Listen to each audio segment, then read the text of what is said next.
Good afternoon, all. Am I audible to you all?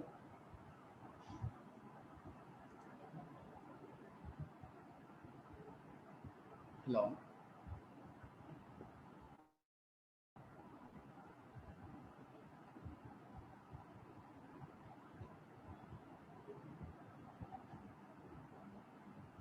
Okay. In the previous session, so we discussed the architecture of 8086. So we have left the small thing in the architecture. So that is, so 1 second, I will share the screen.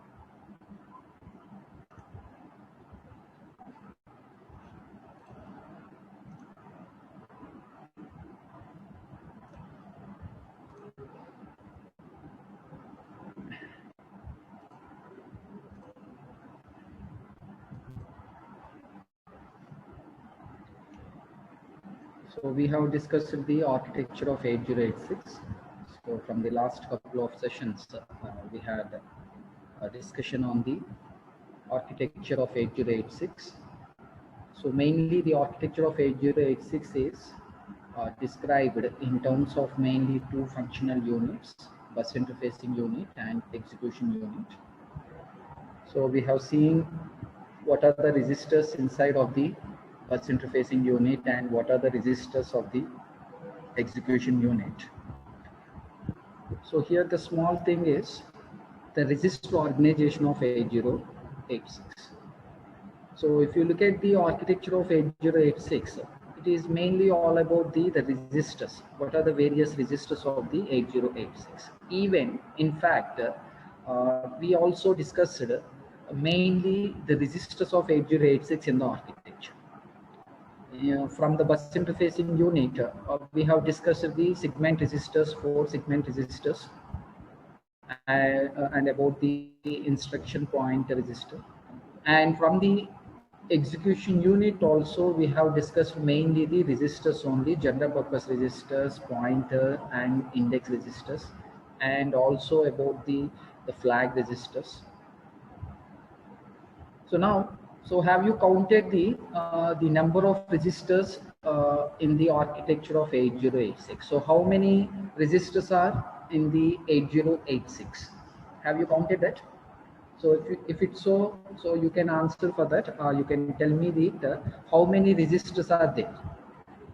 So if you want, we can go back to the architecture diagram.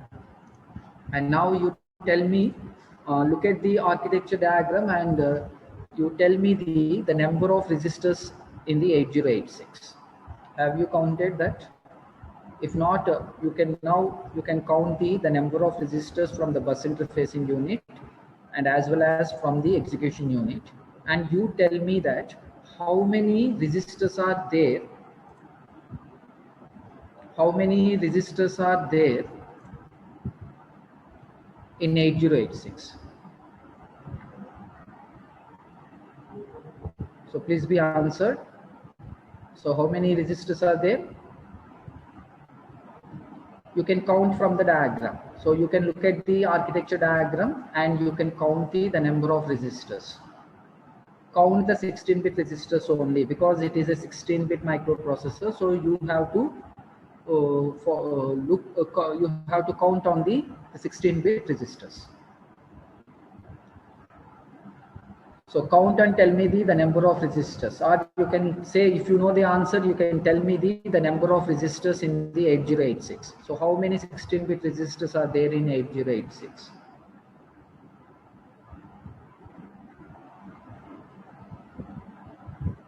Or you can answer in the chat box also.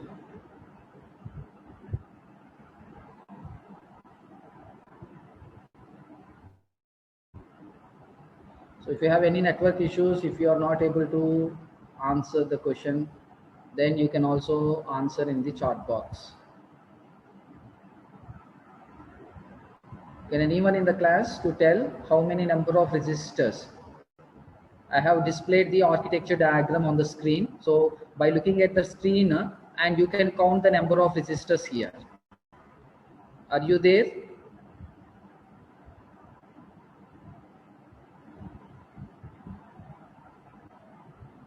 So nobody is there. 16 resistors. Any other answer? So someone say, someone answer for that. It is a 16 resistors are there. Any other answer? See, if you are not answering for any question and if you are not responding to any question, then the online class is useless. So you have to at least communicate or you have to respond. Any other answer? So one said that 16 resistors. Is it right or wrong? If it is wrong, then answer your 9. So somebody says that 9. Any other answers? So B respond. See, you have to count the total number of resistors from the bus interfacing unit as well as from the execution unit. In the last couple of sessions, we have discussed mainly on the resistors only. 18, no, wrong. 8 wrong, 5 wrong, 9 wrong, even 16 is also wrong. Then what is the correct number? 17 is wrong. See, you from the diagram you just count the resistors, 16-bit resistors. Count the 16-bit resistors. 14, right. The correct answer is 14. So from the circuit, from this functional block diagram, if you see, so you have the 14 resistors. So see here. So 4 segment resistors, right? 4 segment resistors, 1 stack pointer resistor. So from the bus interfacing unit, you have 5 resistors. And from the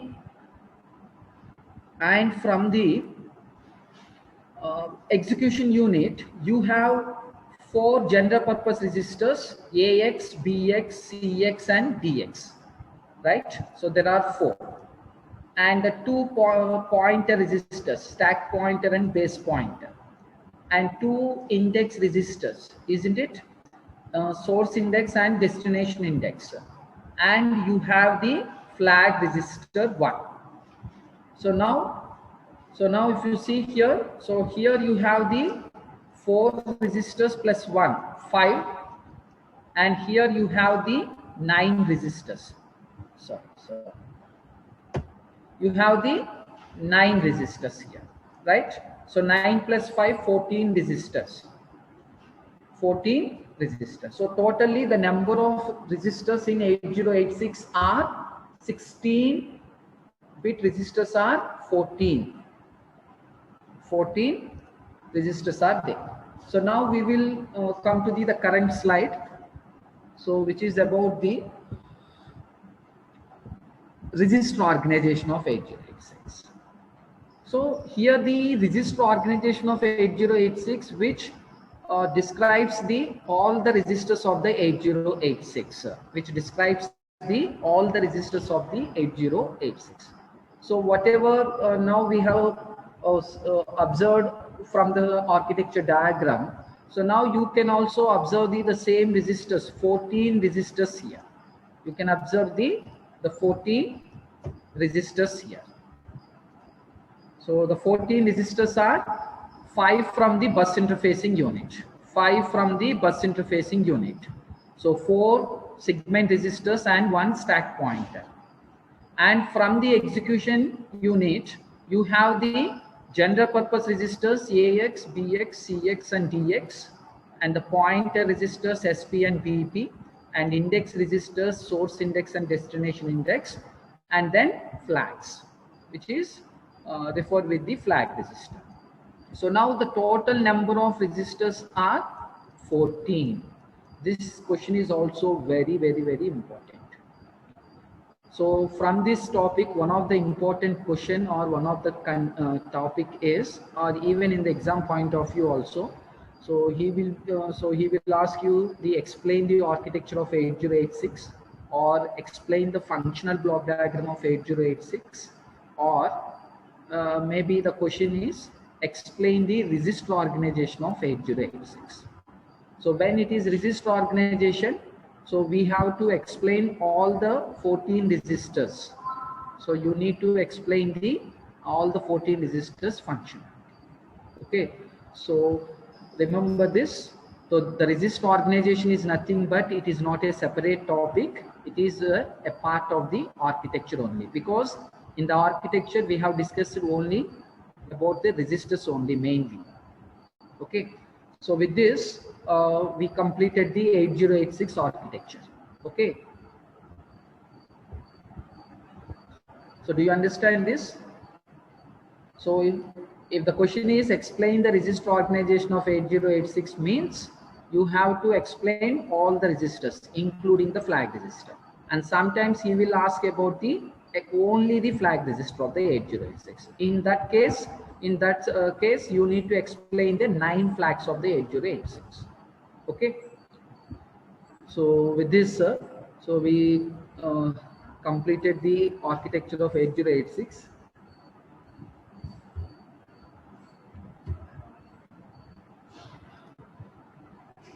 So the next content is about the logic pinout of 8086. The logic pinout of 8086.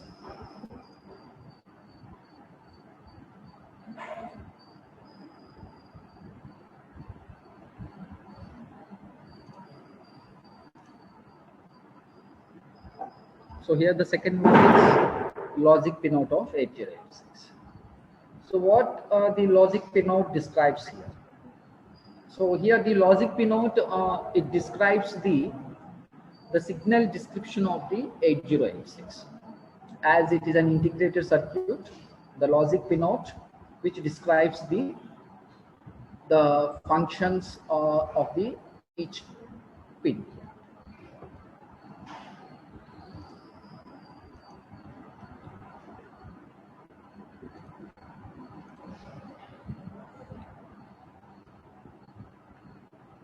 So before going to see in detail about the each signal function, so let us summarize that the specifications of the 8086. Already we have discussed it. So what is an 8086 IC? So the 8086 is a 16-bit N-channel HMOS microprocessor, right?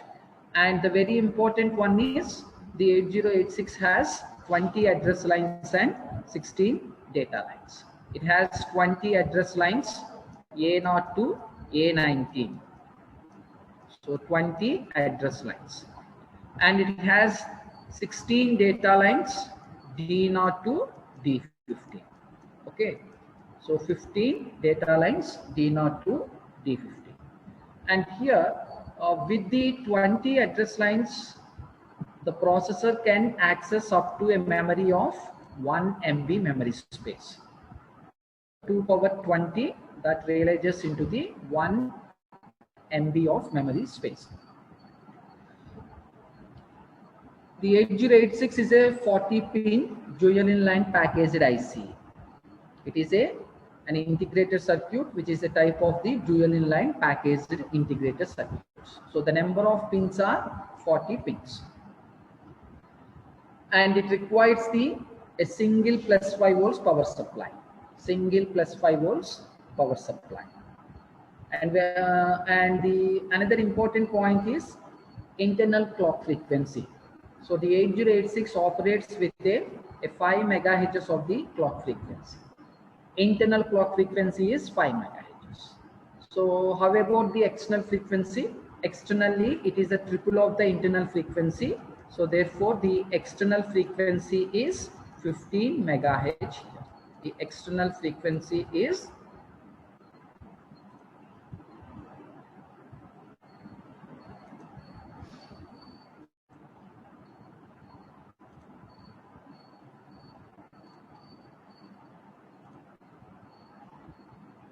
so now is it visible? Is it visible now? Yes, sir.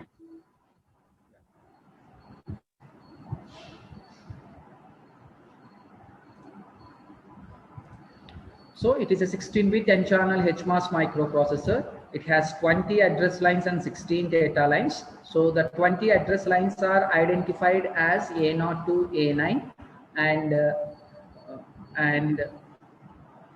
the data lines are identified as D0 to D50. So with the 20 address lines, the processor realizes a memory of 1 MB of memory space. It is a 40-pin GNL line package integrated circuit which operates on the single plus 5 volts power supply, and it requires a 5 megahertz of the clock frequency. So internally it is the maximum frequency 5 megahertz, but externally it is triple of the internal frequency, that is 15 megahertz. Therefore remember here. So when you are not specified with the external or internal, you have to tell about the internal frequency only. Okay. If the question is specifically to the internal or external, then you can answer according to that. External frequency 15 megahertz, internal frequency 5 megahertz. If it is a generalized question clock frequency, then it is a 5 megahertz frequency only. Okay.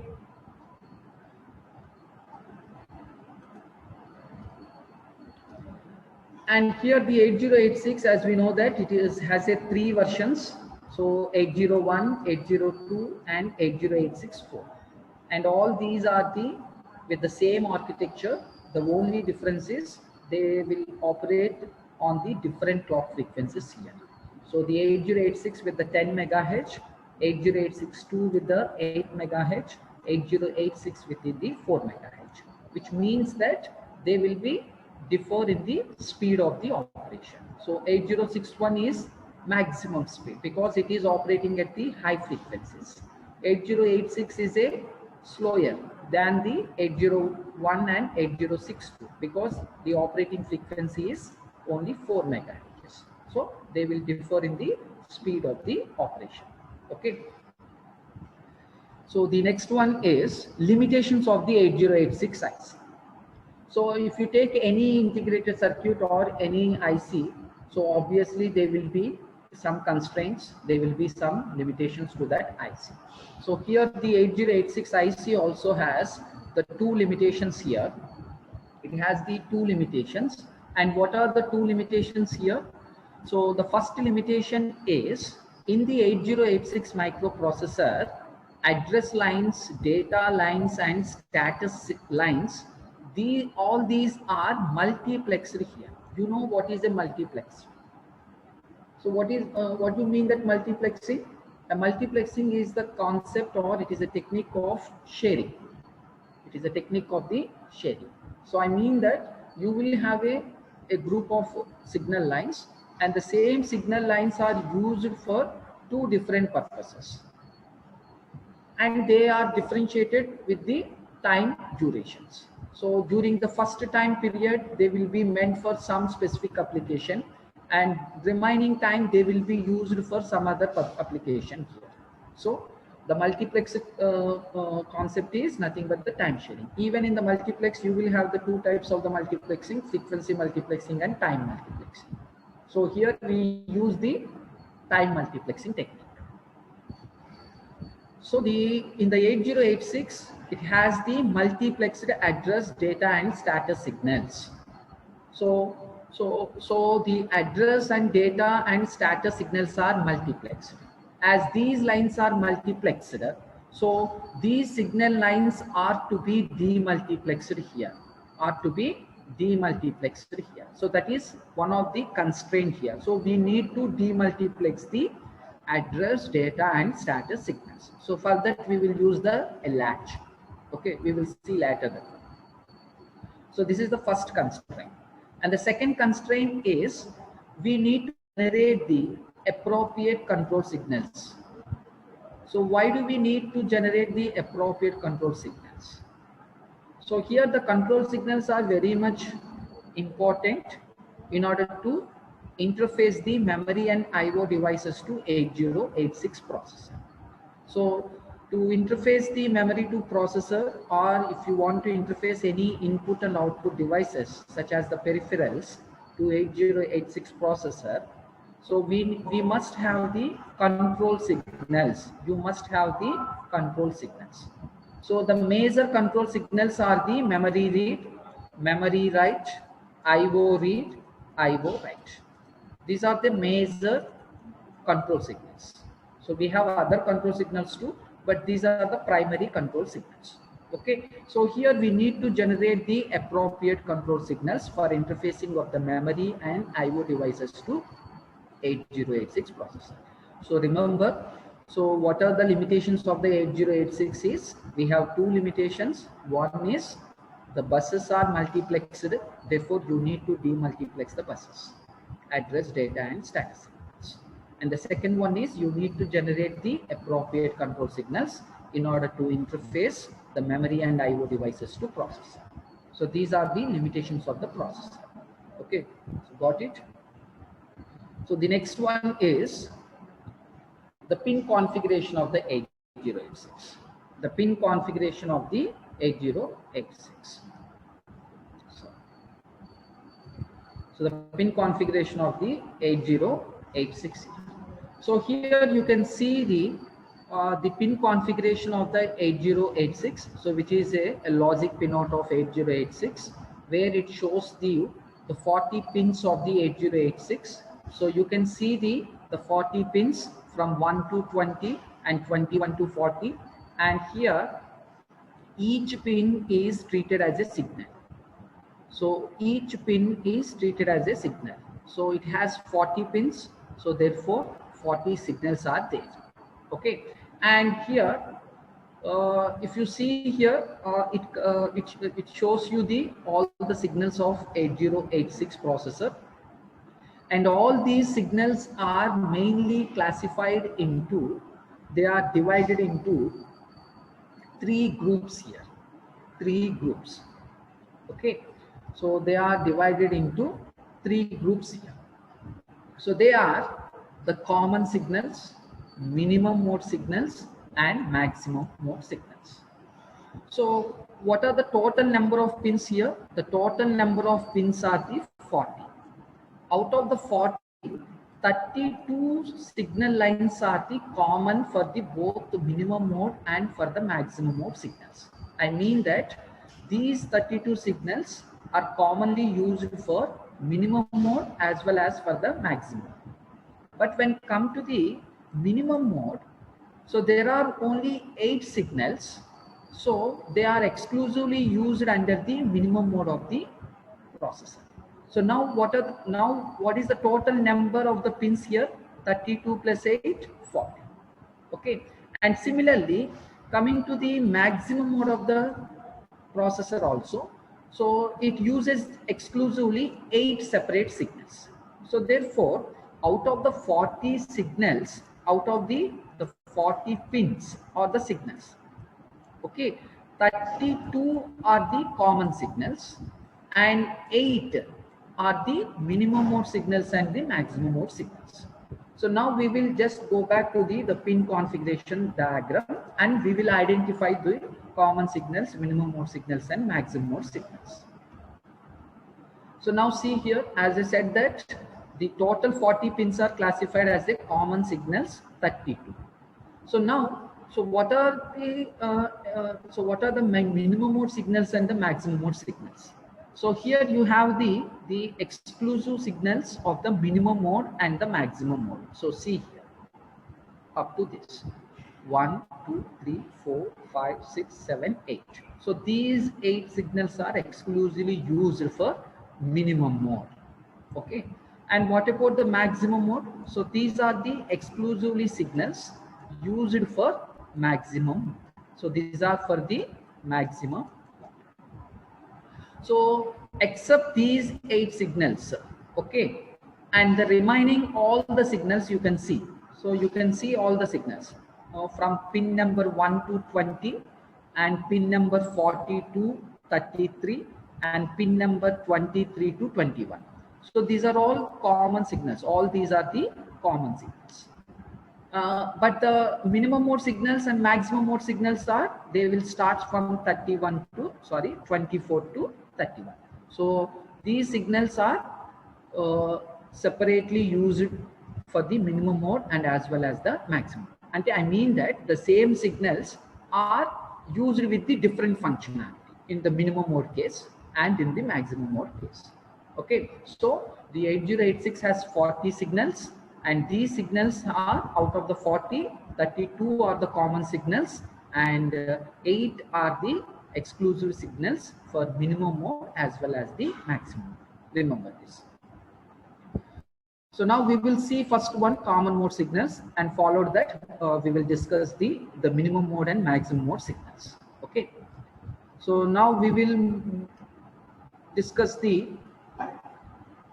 common signals, common mode signals. So as I said that actually there are 32 common signals. Out of the 32, so here see here we have a signals, a group of lines AD0 to AD50.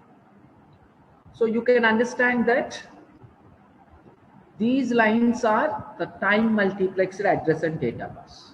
These lines are time multiplexed address and data lines.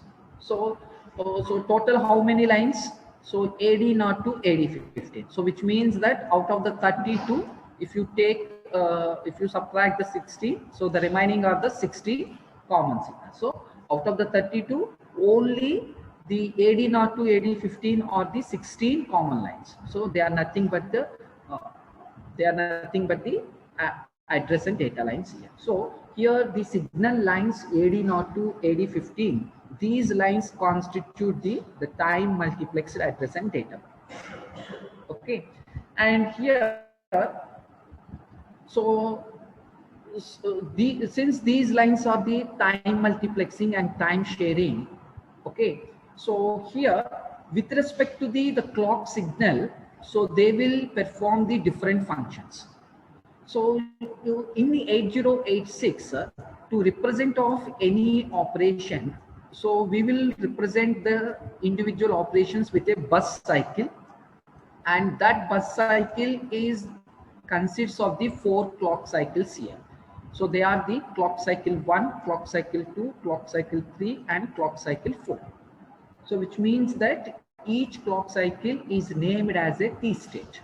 So for a single operation to perform in the 8086 processor, the minimum number of the clock pulses are required, 4 clock pulses, or you can say that 4 T states. Okay, so here, so when I say that a bus cycle refers to an operation and which minimum consists of the 4 T states here. So here these AD0 to AD15 lines during the T1 state of the bus cycle, they will carry the address here. Address in the sense A0 to A15. These lines carry the address. So these address are the lower order bits of the address, right? So actual address is A0 to A90. So A9 is the MSB bit, A0 is the LSB bit. So here the A0 to A50 are the lower order address lines. And during the T2, T3, T4. So only during the T1, these lines carry the address. During the T2, T3, T4, the same lines carry the data here. So during the T2, T3, T4, so these lines carry the data here. So you can easily understand this. So the AD0 to AD15 is a group of lines, and they are named as the multiplexed address and data bus. AD0 to AD15 is a multiplexed address and data bus. So during the T1 clock cycle, they will carry the lower order 16 bits. The lower order 16 bits are nothing but A0 to A15. Okay. And during the T2, T3, T4. So T2, T3, T4 and bus cycle. Generally, we minimum operation to refer chestunna. Adi A operation avriyandi. Okay, we have 4 to 5 operations. Adi A operation in avriyandi. Kani oka minimum oka operation cheyadaniki microprocessor ki 4 clock pulses kavali. Adi manaki telusundali. So kabatti, so for a bus cycle, it requires 4 clock cycles. And during the first clock cycle or during every first clock cycle, the microprocessor carries the address on these lines, AD0 to AD15. Okay, and during the T2, T3, T4, they carries the data here. So that is about the AD0 to AD15, AD0 to AD15. You can easily understand. So you understand this. So the next one, A16 to A19. So out of the 20 address lines, so now previously now we have seen AD0 to AD15, 16 lines we have covered. So now if you see here, the remaining address lines you can, so we will cover here. So the remaining address lines are A16 to A19. But if you observe here, the A16 to A19 address lines are multiplexed with the status lines. AD0 to AD15 are multiplexed with the data lines. Ante kada, A0 to A15, D0 to D15 to multiplex ayindi.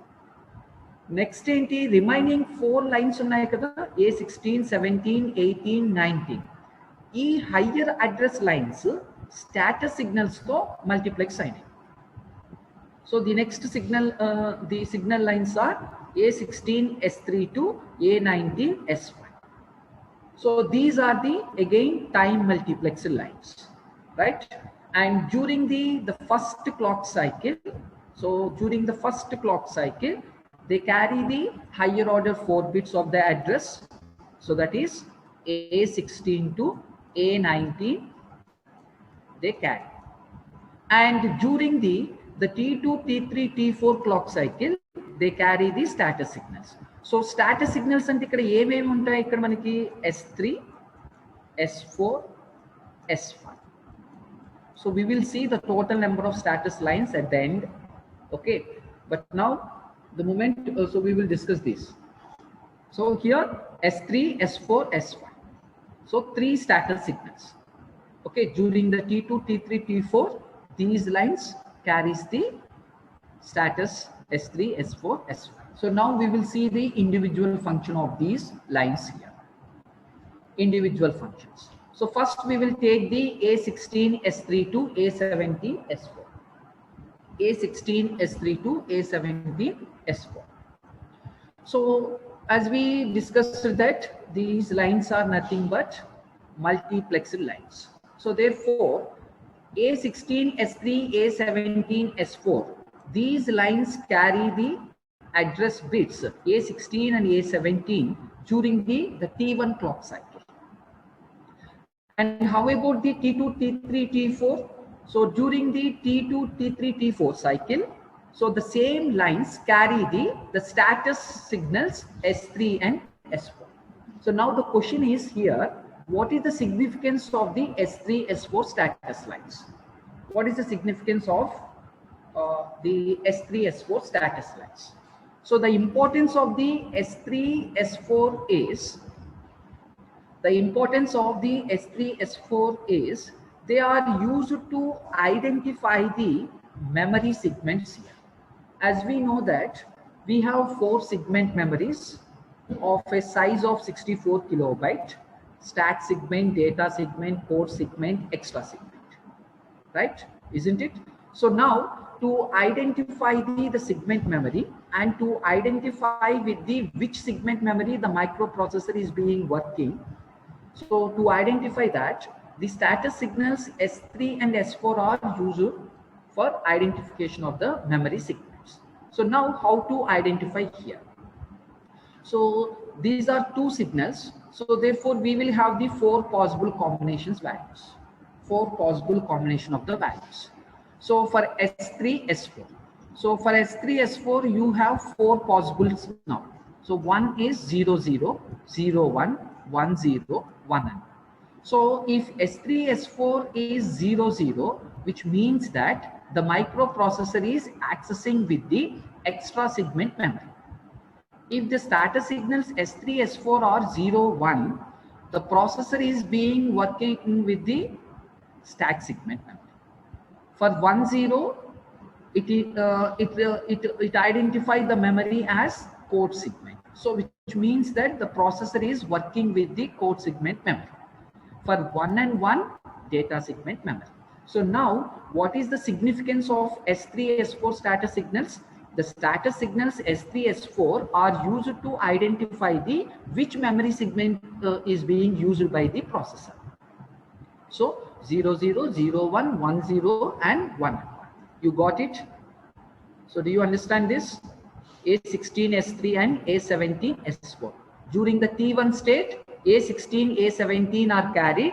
During the T2, T3, T4, status signals carried.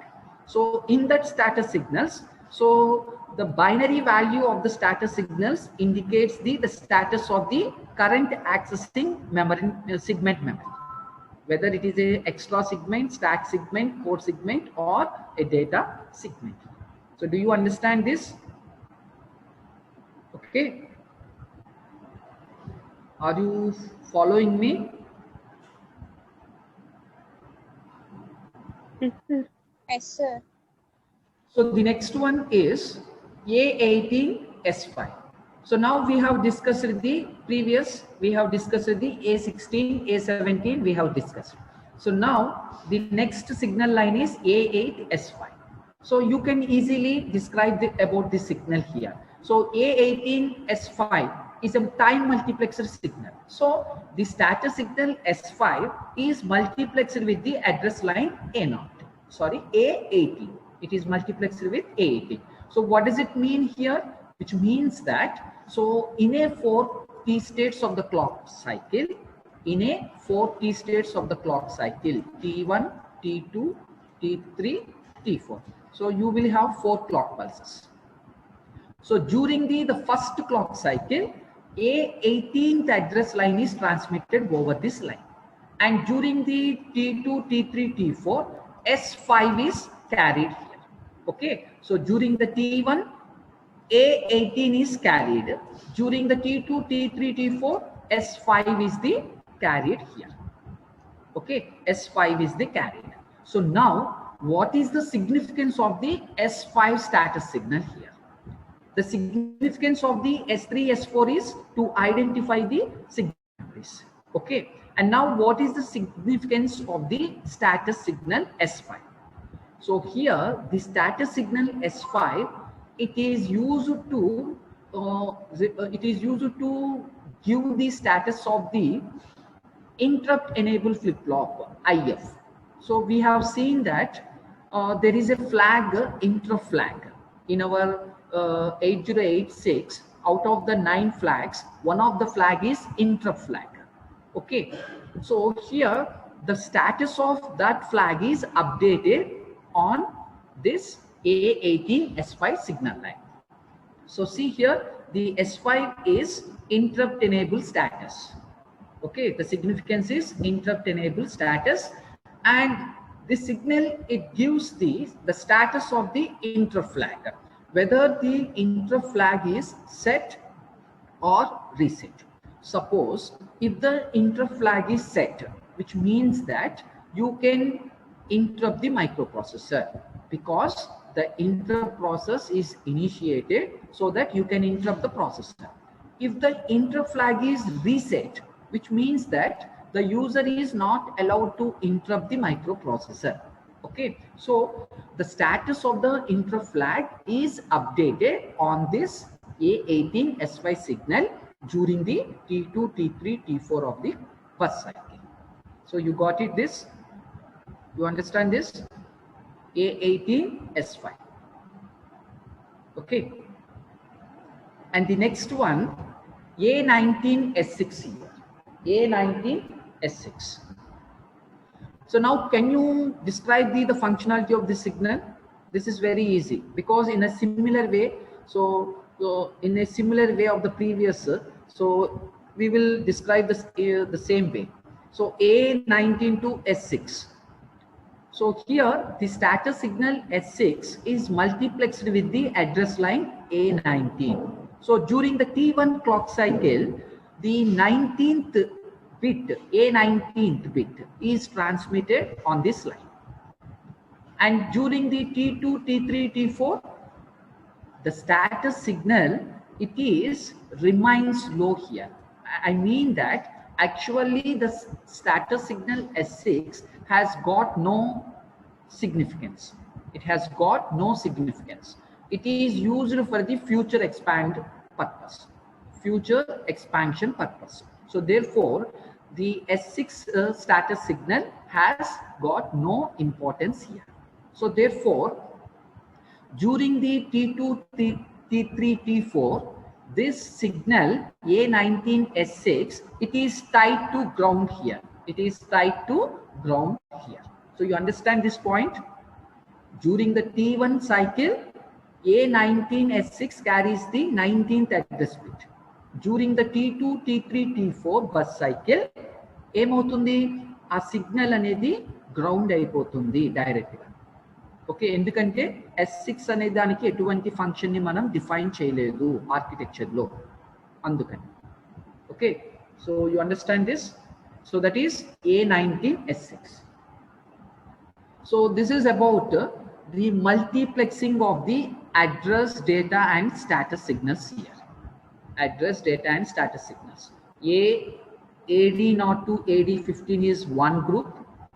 A16, A17, I mean A16, S3, A17, S4, one group. A18, S5, one. A19, S6, another one. Okay, so this is about address, data and multiplexer signal lines. You understand this? So the another one is, we have another status signal which is multiplexed with the BHE bar. BHE bar. So what is this BHE bar? Bus high enable, and it is a act to low signal. So the BHE bar is a act to low signal. So that's what I represented with the inverted comma. Okay, so the BHE bar is a act to low signal, and this signal is accepted low during the T1 clock cycle. Every bus operation during the T1 cycle, the BHE bar signal is accepted low. It is accepted to low here. And what is the purpose of the BHE bar? So do you remember the function of the BHE bar? In the futures of 8086, we have discussed that. So in order to select the even and odd banks, we use the two signals BHE bar and A0. So now what is the significance of the BHE bar? The significance of the BHE bar is it is used to enable or to access with the odd bank, and it access the data lines D0 to D15. So which means that the entire 16-bit data bus, it is splitted into two parts here. One part is D0 to D7 lower order address bus. Another part is D8 to D15 higher order address bus. So the lower order bus is connected to the even bank here. Even bank, you know the size of the even bank, 512 kilobyte. And D8 to D15 is connected to odd bank. So now in order to access with this odd bank, so the bus high enable signal, it enables the data of the higher order data lines D0 to D15. Ante ఈ bus high enable signal దేన్ని use చేసుకుంటుంది? D8 to D15 data lines ని use చేసుకుంటుంది. And here the important point is this bus high enable signal, it is combined with the A0. It is combined with the A0. So this signal is in conjuncted with the address line A0 to determine whether a byte or word will be accessing or transferring from or to the memory. Suppose మీరు memory నుంచి బైట్ని access చేస్తున్నారా, వర్డ్ని access చేస్తున్నారు, మనకి తెలియాలి కదా. అది ఎలా తెలుస్తుంది మనకి? ఈ BHE bar signal, A0 signal, ఈ రెండు సిగ్నల్స్ ద్వారా మనకి ఏ టైప్ ఆఫ్ డేటా యాక్సెస్ అవుతుందో తెలుస్తుంది. Whether you are being accessed with the data byte, or you are accessing with the word, or you are accessing with the even word, or you are accessing with the odd word. So the BHE bar signal is combined with the A0 address line to determine whether a byte or word will be accessing or transferred from memory or to the memory. So now here we have a table that, see, as I said that the BHE bar and A0 are used to identify the memories, odd memory, even memory. So now see here, the BHE bar is conjuncted with the A0. And now these two signals together, they will describe the type of operation is performed. So if the both signals are 0, 0, which means that the processor is accessing 16-bit data. It is accessing with the 16-bit data. Suppose if it is a 0, 1, only upper byte. Upper byte ante enti odd bank. Odd bank ante D8 to D15 మాత్రమే access అవుతాయి.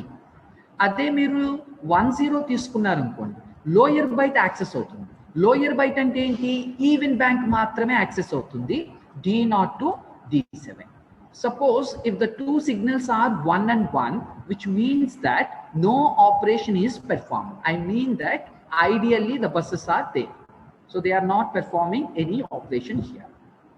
Okay, so the BHE bar signal and A0, they are used to determine the type of performing the type of the word operation, whether it may be a word operation or it may be a byte operation.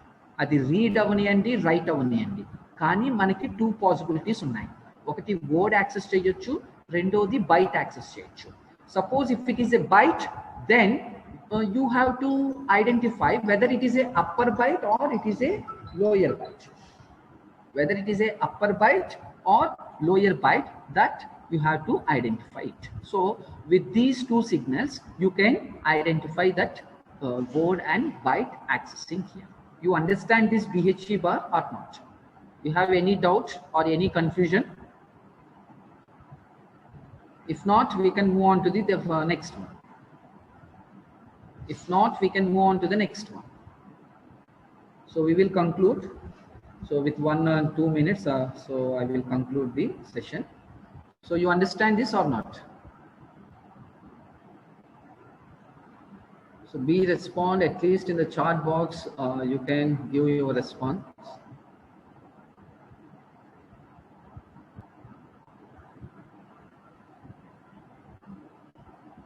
So do you understand? You have any question? Yes.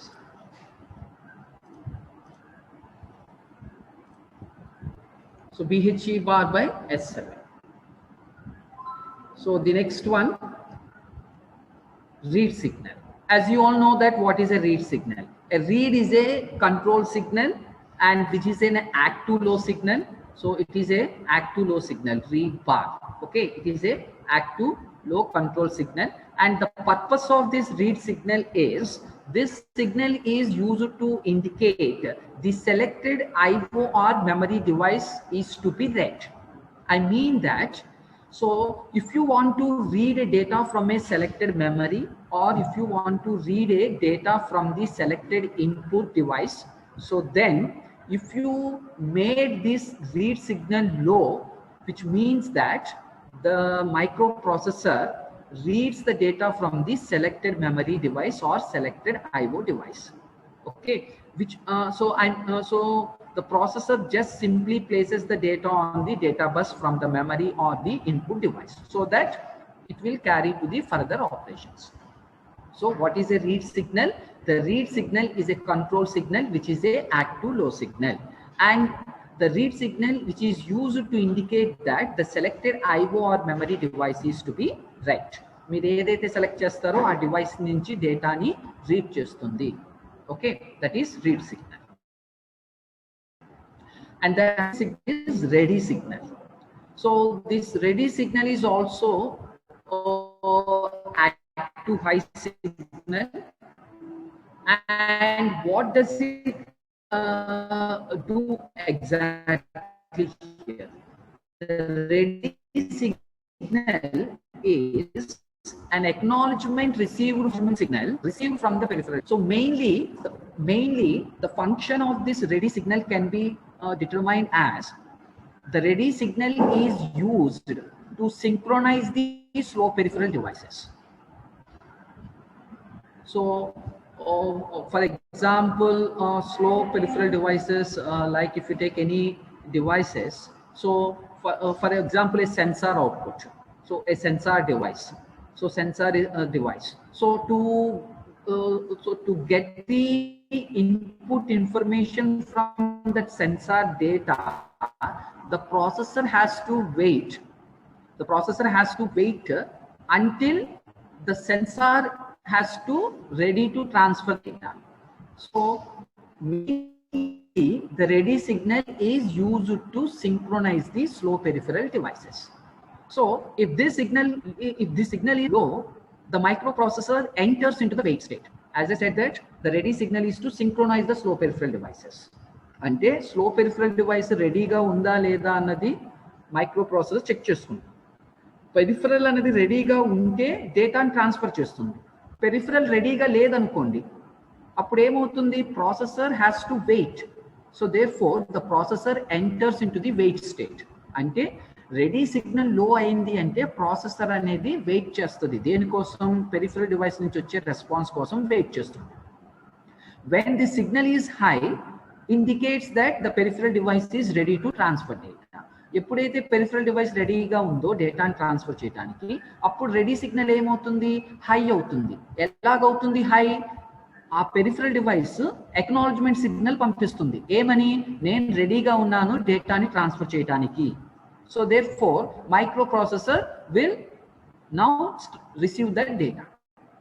Okay, so that is ready signal. In a simple word, ready signal is used to synchronize the slow peripheral devices. When ready signal goes low, the microprocessor enters into the wait state, and when the signal goes high, it receives the data from the slow peripheral device. That is ready signal. And another one is reset. You can easily understand the functionality of a reset signal. This is a active high signal.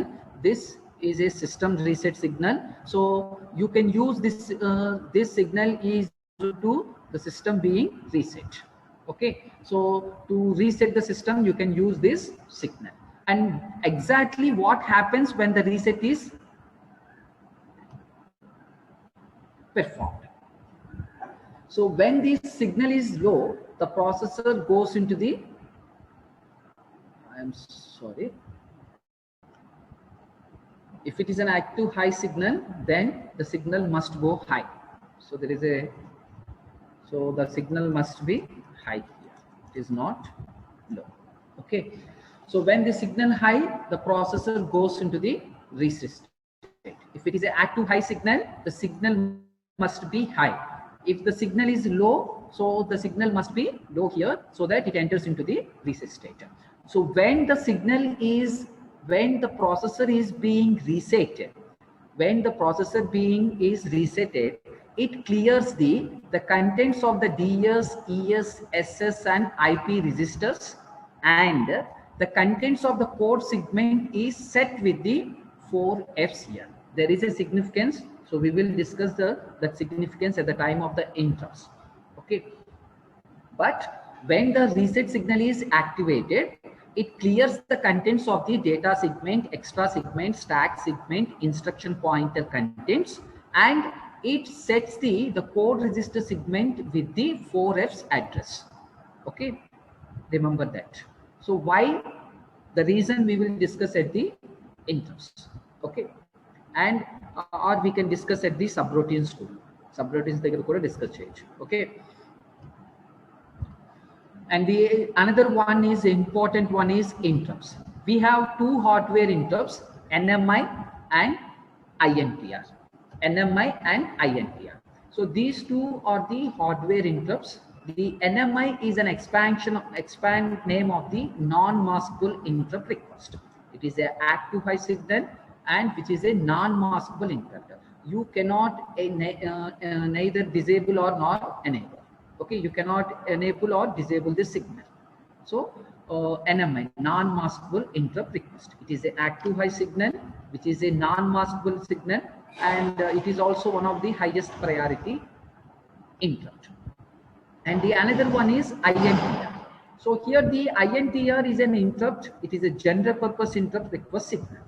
Okay, so these two are the hardware interrupts. You have two hardware interrupts in 8086. You have two hardware interrupts in 8086. NMI non-maskable interrupt, INTR general purpose interrupt request. And then the test signal. This is very, very important. Another important signal, test signal. So mainly signal, it is used to know the status of the co-processors. In our 8086 case, so the 8086 processor will work with the other math co-processors in the multi-processor system. In the maximum mode, the microprocessor works with the other co-processors. So when it is working with the other processors, to know the status of the other processors, the test signal is used to know the status of the other co-processors which are working with the processor. Okay, so here when this test signal goes low, then the 8086 goes to next instruction and continues the execution of the program. Suppose అంటే ఇక్కడ ఒక అర్థం చేసుకోవడానికి ప్రయత్నిస్తే మనము 8086 processor ని 8087 కి interface చేసాం అనుకోండి. అంటే 8086 అండ్ 8087 రెండు ఇప్పుడు ఇక్కడ మనం యూస్ చేసుకుంటున్నాం. 8087 ఏం చేస్తుంది, మనకి మ్యాథమెటికల్ ఆపరేషన్స్ ని పెర్ఫార్మ్ చేస్తుంది. So suppose if the 8086 is performing any mathematical operations, so then the 8086 will wait for the response of the 8087. Okay, it is wait for the 8087. So when the 8087 performed the mathematical operations and when it is ready with the results, then it sends a active low signal and that signal is connected to the test bar. So when this signal goes low, the microprocessor will move on to execute the next instruction. Otherwise, it will be in a locking mode. It will be in the locking mode. So which means that the processor does not accept any other functions or any other functions it does not perform. Okay. So that is test signal. And the another one is MN by MX bar signal. You know what is the function of a minimum and maximum signal. We have already discussed this. So this signal indicates the operating mode of the 8086. When the signal MN by MNX bar is 1, the processor operates in the minimum mode, which is a uniprocessor system. When the signal is 0, the processor operates in the maximum mode, which is said to be the multiprocessor system. In the multiprocessor system only, the processor works with the other co-processors 8087. So 8087. And the another one is the clock input. So the clock input is very, so here the clock input is which is generally connected to the external clock generator circuit 8284, because as the processor doesn't have any inbuilt clock circuitry, therefore, so we need to connect an external clock circuit. We need external clock circuit. So this 8284 clock generator generates the 5 megahertz of the clock frequency. Okay, to operate the 8086. And then VCC, power supply. So you know that. So a single 5 volts power supply is connected, and the other one is the ground. So which is connected to the earth or connected to the ground. So this is 32 common signals of the 8086. So we will see the minimum mode and maximum mode signals in the tomorrow's session. Okay. So these are all the 32 common signal lines here. Okay. So you understand this? If you have any doubt, you can ask me.